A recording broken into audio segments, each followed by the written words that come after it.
Hello student, स्वागत है आप सभी का उत्तर प्रदेश पॉलिटेक्निक के एक नए वीडियो में। और इस वीडियो में हम पॉलिटेक्निक फर्स्ट सेमेस्टर के कम्युनिकेशन स्किल्स फर्स्ट के टॉप इंपॉर्टेंट क्वेश्चंस को देखेंगे, जो कि रिपीटेड क्वेश्चन होते हैं, हर बार आपके एग्जाम में आते ही आते हैं। तो अगर आप भी सीरियस हैं लेकर के अपने एग्जाम को, तो लेक्चर को थोड़ा सा ध्यान से देखेंगे। इसके अलावा लास्ट में कोई कन्फ्यूजन, कोई डाउट्स, कोई समस्या रह जाती है तो आप कमेंट करके पूछ सकते हैं या फिर व्हाट्सएप पे मैसेज कर सकते हैं। इससे पहले मैं आप सभी स्टूडेंट को बता दूं कि उत्तर प्रदेश पॉलिटेक्निक चैनल को सब्सक्राइब जरूर कीजिए। आपके पॉलिटेक्निक फर्स्ट सेमेस्टर के हर एक सब्जेक्ट के इंपॉर्टेंट क्वेश्चंस वगैरह बताए जाएंगे। उसके पीडीएफ आपको टेलीग्राम चैनल पे प्रोवाइड किए जाएंगे। तो जो भी स्टूडेंट टेलीग्राम चैनल पे नहीं बने हैं, जाकर के टेलीग्राम चैनल पे ज्वाइन हो जाएंगे और ये भी पीडीएफ आपको टेलीग्राम चैनल पे मिल जाएगा। ठीक है, तो सबसे पहले देखिए, कुछ इंपॉर्टेंट चीज़ें, ऐसी चीज़ें होती हैं जो हर बार आपके एग्जाम में पूछी जाती है। जैसे कि मान लीजिए कि नोटिस हो गया। नोटिस के बारे में मैंने आपको कल लेक्चर प्रोवाइड किया था, काफ़ी सिंपल और आसान वे में। अगर आप उसको देख लेते हैं तो जो आपका क्वेश्चन आएगा एग्जाम में, उसी से बस आपको कॉपी पेस्ट कर देना है। थोड़ा बहुत इधर उधर तोड़ मरोड़ करके आपको कॉपी पेस्ट कर देना है और नोटिस के आपके फुल मार्क्स मिल जाएंगे। ठीक है, अब बात कर लेते हैं, जो पहले सेक्शन में आपका क्वेश्चन आएगा वो कम्युनिकेशन वाले पार्ट से ही आएगा। ठीक है, अब इसमें आपसे देखिए कैसे पूछा जाएगा। पहले आपसे पूछा जाएगा क्वेश्चन, कितना क्वेश्चन पूछा जाएगा? 5 क्वेश्चन पूछा जाएगा। और एक क्वेश्चन, 5 क्वेश्चन में आपको 3 करना रहेगा और एक क्वेश्चन कितने नंबर का रहेगा? 4 नंबर का रहेगा। टोटल आपके 12 नंबर यहाँ से कन्फर्म है। ठीक है, तो 12 नंबर यहाँ से कन्फर्म है और काफी सिंपल और आसान पार्ट है ये। ठीक है, कम्युनिकेशन वाला जो पार्ट है, सबसे पहला पार्ट है आपका यूनिट, वो काफी सिंपल और आसान है। ठीक है, तो यहाँ से 12 नंबर आपके कन्फर्म हो जाएंगे। फिर नोटिस वगैरह हो गया। कुछ ऐसी चीजें होती है ना जो आउट होती है इसमें, वो आती ही आती हैं। तो यहाँ पे देखेंगे कैसे कैसे आपसे क्वेश्चन वगैरह पूछा जाएगा, कैसे कैसे क्वेश्चन अराइज होगा।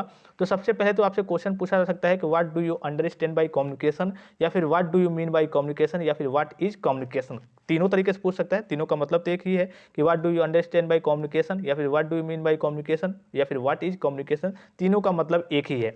अब देखिए, कम्युनिकेशन का सिंपल और साधारण सा क्या है, डिफिनेशन क्या है? द एक्ट ऑफ शेयरिंग और एक्सचेंजिंग इंफॉर्मेशन, आइडियाज और फीलिंग्स, यानी कि सूचनाओं, विचारों और भावनाओं के आदान प्रदान की क्रिया क्या कहलाती है? संचार कहलाती है। काफी सिंपल और आसान भाषा में। अब यहाँ पे एक चीज मैं आपको क्लियर कर दूं कि जो कम्युनिकेशन स्किल फर्स्ट है, यानी कि कम्युनिकेशन स्किल आपको फोर्थ सेमेस्टर में भी पढ़ने को मिलेगा, तो इसमें आपको हिंदी वर्ड का यूज बिल्कुल भी नहीं करना है। काफी सारे जगह, जैसे कि और सब्जेक्ट हो गया, उसमें आप मिक्स लिखते हैं, हिंदी भी लिखते हैं, इंग्लिश भी लिखते हैं, मिक्स करके लिखते हैं। ज्यादा हिंदी ही बच्चे लिखते हैं, इंग्लिश कम लिखते हैं। लेकिन कम्युनिकेशन स्किल में आपको हिंदी का थोड़ा भी यूज नहीं करना है, ये आपका इंग्लिश का सब्जेक्ट है।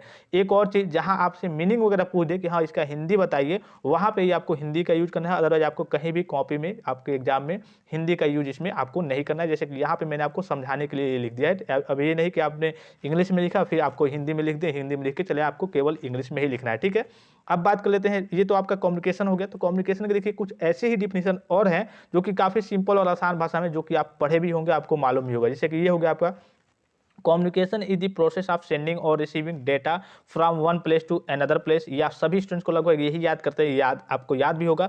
फिर या फिर ये भी हो जाएगा, communication is the act of sharing और एक्सचेंजिंग डाटा। और डाटा के स्थान पे यहाँ पे क्या लिख सकते हैं आप? डाटा मतलब क्या होता है? इन्फॉर्मेशन हो गया आपका, कोई आइडिया आपके पास है वो हो गया, कोई विचार है आपके अंदर तो वो आपका हो गया, फीलिंग्स हो गया, इमोशंस हो गया, नॉलेज हो गया, ये आपका पूरा डाटा में आ जाएगा। तो आप इसको यहाँ पे भी, जैसे पहला डिफिनेशन यहाँ पे दिख रहा है, तो इसको आप ऐसे भी लिख सकते हैं कि communication is the process of sending और रिसीविंग, और डाटा की जगह पे क्या लिख सकते हैं? Information, idea, thought, feelings, emotion, knowledge from one place to another place. ऐसे भी आप लिख सकते हैं अगर थोड़ा आपको बड़ा करना है तो। ठीक है, फिर आपको यहाँ पे एक और इसका डिफिनेशन दिख रहा होगा, और ये इंपॉर्टेंट इसलिए है कि जैसे मान लीजिए कोई डिफिनेशन पूछता है तो सबसे पहले कोई इंपॉर्टेंट डिफिनेशन होता है तो उसको बताया जाता है कि हाँ इस शब्द की उत्पत्ति कैसे हुई है, कहाँ से ये कहिए कि वर्ड लिया गया है। तो ये डिफिनेशन आप जरूर लिखेंगे अगर आपके एग्जाम में what do you understand by communication, या फिर what do you mean by communication, या फिर व्हाट इज कम्युनिकेशन पूछ दिया, तो ये डिफिनेशन आप पहले लाइन में जरूर लिखेंगे कि communication is derived from Latin word communicare which means to share data from one source to another.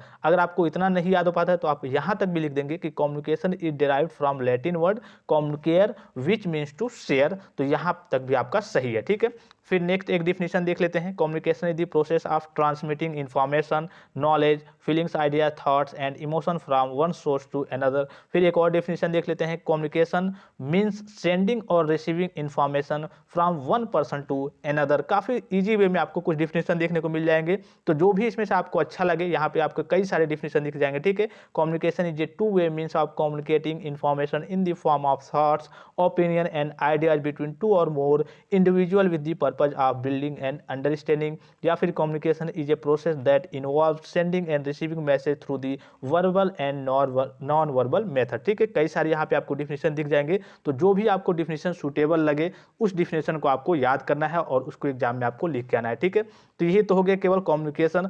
अब देखिए सबसे एक इंपॉर्टेंट चीज है कि इस चैप्टर से, जिसके मान लीजिए जो आपका सेक्शन पहला वाला है, तो इसमें किस तरीके के क्वेश्चन वगैरह एराइज हो सकते हैं। तो क्वेश्चन आपके क्या एराइज होंगे, कम्युनिकेशन होता क्या है, जो मैंने आपको 3 प्रकार से बताया कि what do you understand by communication, what do you mean by communication, या फिर व्हाट इज कम्युनिकेशन। तीनों का मतलब ये है कि कम्युनिकेशन होता क्या है, या फिर उसके बारे में डायरेक्टली ऐसे दे देगा कि डिफाइन कम्युनिकेशन। ये भी हो सकता है क्वेश्चन में, ये भी बन सकता है कि डिफाइन कम्युनिकेशन। तो चारों का मतलब आपका एक ही हुआ।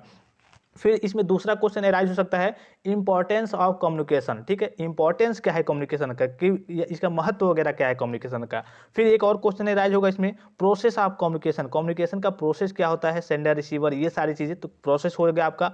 फिर टाइप्स ऑफ कम्युनिकेशन, और टाइप्स ऑफ कम्युनिकेशन से मैं आपको क्लियर कर दूं कि ये जो दोनों आपके टाइप्स हैं ये 100% आपको पूछे जाएंगे। यहाँ पे दिखा दूं मैं आपको टाइप्स ऑफ कम्युनिकेशन में डायरेक्टली देखिए कभी कभी क्या करता है, डायरेक्टली ऐसे पूछ देगा कि define verbal communication and non verbal communication, या फिर अगर आपसे पूछ दिया कि राइट टाइप्स ऑफ कम्युनिकेशन, तो आपको पूरा जितना याद है आपको लिख देना है। तो डायरेक्टली जब पूछता है तो ऐसे ही पूछता है, ऐसे नहीं पूछता है कि डिफाइन टाइप्स ऑफ कम्युनिकेशन, नाम लेके ही पूछता है कि डिफाइन वर्बल कम्युनिकेशन और नॉन वर्बल कम्युनिकेशन, या फिर ऐसे पूछ देगा डिफाइन ओरल कम्युनिकेशन और रिटन कम्युनिकेशन, या फिर ऐसे पूछ देगा डिफाइन फॉर्मल कम्युनिकेशन और इनफॉर्मल कम्युनिकेशन।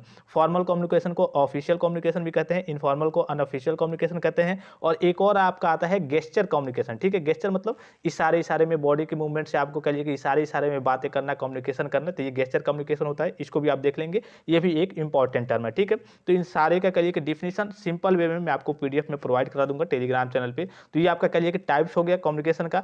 इसके बाद से एक और आपका टॉपिक आता है बैरियर। बैरियर को लेकर के काफी सारे स्टूडेंट कंफ्यूजन में रहते हैं कि बैरियर होता क्या है, मुझे समझ में नहीं आता।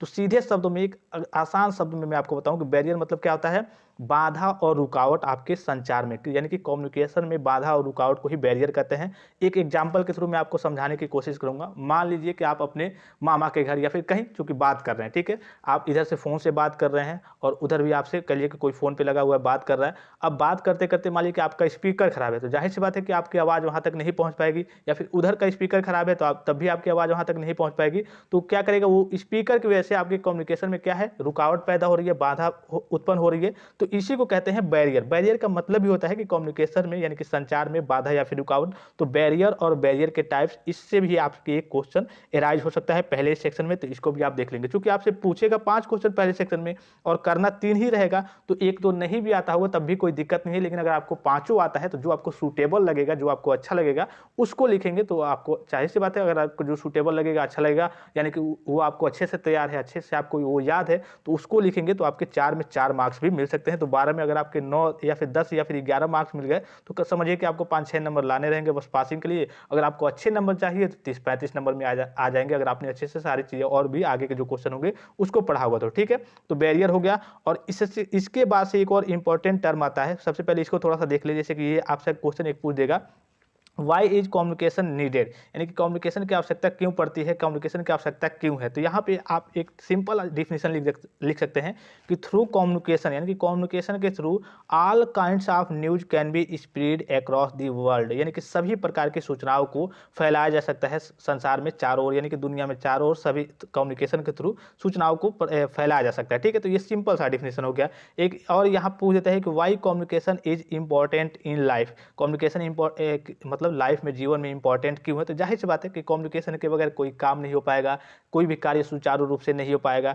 किसी इंस्टीट्यूट की बात करें या फिर किसी कंपनी की बात करें, अगर वहाँ पे कम्युनिकेशन स्किल नहीं है, कम्युनिकेशन नहीं है, या फिर दो लोगों के बीच कम्युनिकेशन नहीं हो रहा है, तो कोई काम नहीं हो पाएगा। ठीक है, तो इसीलिए इंपॉर्टेंट होता है। फिर यहाँ देखिए एक और टर्म आता है आपका, इस टर्म को आप चाहें तो ब्रैकेट में जब भी आप लिखेंगे, आपसे इंपॉर्टेंट पूछ दे इसका कम्युनिकेशन का, या फिर क्यों जीवन में इसका कम्युनिकेशन का क्यों जीवन में उपयोगी है, तो आप ये डिफिनेशन जरूर लिखेंगे कि communication is the heart of any organization या फिर एनी डिपार्टमेंट। ठीक है, किसी डिपार्टमेंट का जो संचार होता है, हृदय होता है किसी भी ऑर्गेनाइजेशन का, किसी भी डिपार्टमेंट का। जाहिर सी बात है कि अगर संचार नहीं है वहाँ पे, कम्युनिकेशन नहीं है, कम्युनिकेशन स्किल नहीं है वहाँ पे, तो वहाँ पे कोई कार्य सुचारू रूप से नहीं हो पाएगा और वो चीज़ें जो कंपनी है, जो इंस्टीट्यूट है, वो संचालित नहीं हो पाएगा। तो इसको मैंने आपको यहाँ पे दिया है, इसको भी आप लिख देंगे। और यहाँ देखिए what is the importance of communication, communication का इंपॉर्टेंस क्या है, वही महत्व क्या है। तो महत्व क्या है, एक तो ये हो गया communication is the heart of any organization. फिर आपका ये हो जाएगा इन द ऑर्गेनाइजेशन, ऑर्गेनाइजेशन में इसका महत्व है। फॉर इंडिविजुअल, इंडिविजुअल में इसका महत्व है, यानी कि मान लीजिए कि आप इंडिविजुअल हैं, खुद हैं, आप अपने दोस्तों से बात करना चाहते हैं या फिर कुछ और कहीं कम्युनिकेशन करना चाहते हैं तो उसके लिए महत्व है इसका।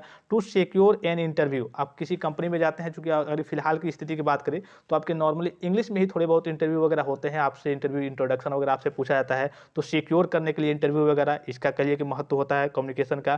फिर मोटिवेशन के लिए, फिर इंक्रीज प्रोडक्टिविटी, उत्पादकता को बढ़ाने में, फिर to increase the quality, quality को बढ़ाने में, फिर टू इंक्रीज द क्वांटिटी यानी कि मात्रा को बढ़ाने में, इन सारी चीज़ों में कहिए कि कम्युनिकेशन का काफ़ी ज़्यादा योगदान होता है, काफ़ी ज़्यादा महत्व होता है। अब एक और इंपॉर्टेंट आपका टर्म रह गया है, टॉपिक रह गया है इसी कहिए कि सेक्शन से, जो पहले कम्युनिकेशन वाले यूनिट से ही, वो है आपका मॉडर्न टूल्स ऑफ कम्युनिकेशन। क्या है? Modern tools of communication. और इसको आप काफ़ी ज़्यादा इंपॉर्टेंट में करके रखिएगा कि इससे आपका इस हो सके यही पूछ दे सेम जैसे मैं आपको बता रहा हूँ, या फिर थोड़ा सा टॉपिक इसके अंदर के जो टॉपिक है उसका नाम लेके पूछ सकता है। अब इसमें क्या होता है भाई, मॉडर्न टूल्स ऑफ कम्युनिकेशन, यानी कम्युनिकेशन करने के लिए मॉडर्न टूल्स कौन कौन से हैं, किसकी सहायता से आप कम्युनिकेट कर सकते हैं। तो बड़ा ही सिंपल होता है भाई साहब, वर्तमान में फ़ोन से आप कर सकते हैं, फ़ोन सभी के पास होगा, बात करते होंगे मोबाइल फ़ोन में, वीडियो गेम खेलते होंगे या फिर जो भी करते होंगे, तो फ़ोन तो सभी के पास होगा, तो फ़ोन से आप कम्युनिकेशन कर सकते हैं। फैक्स के द्वारा भी होता है, ईमेल के द्वारा भी होता है, टेक्स्ट मैसेज के द्वारा होता है, वीडियो कॉन्फ्रेंसिंग के द्वारा होता है, टेलीफोन के द्वारा होता है, इंटरनेट के द्वारा होता है, www यानी कि वर्ल्ड वाइड वेब के द्वारा होता है,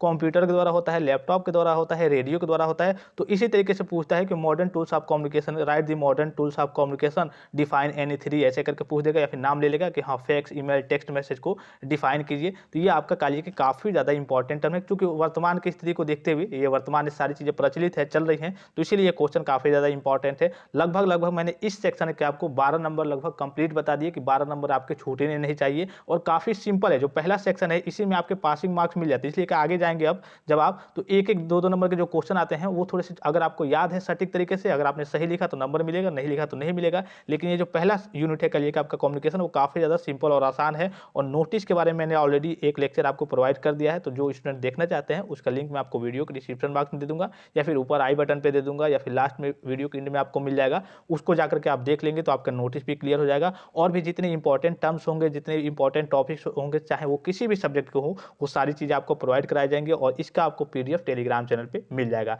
तो आशा करता हूँ कि लेक्चर आपको समझ में आया होगा, अगर अच्छा लगा होगा तो वीडियो को लाइक कर देंगे। तो फिलहाल इस वीडियो में इतना ही, इजाजत दीजिए, धन्यवाद, थैंक्स फॉर वॉचिंग, मिलते हैं नेक्स्ट वीडियो में।